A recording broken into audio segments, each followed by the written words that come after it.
শুভ সকাল সবাইকে। আমাদের ব্রাদানন্দ স্কুলের মধ্যে পানি উঠে গেছে, অনেক পানি এক রাতের বৃষ্টিতেই। হ্যাঁ বলো। আমার মেয়ের আমরা বেরিয়েছি একটু হাঁটাহাঁটি করার জন্য। অনেকজন মাছ ধরতেছে, প্রচুর মাছ যাচ্ছে এখান দিয়ে,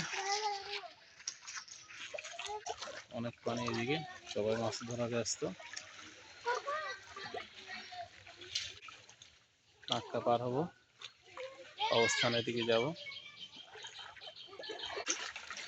সব দিকে পানি, পানি হয়ে গেছে, পানি শুরু হয়ে গেছে। টিম হাঁটতেছে,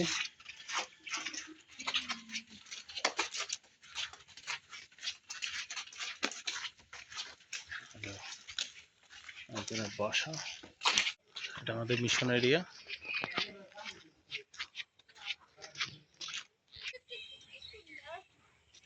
আমাদের অবস্থান আজ এই পর্যন্তই। ভালো থাকবেন সবাই, খোদা হাফেজ।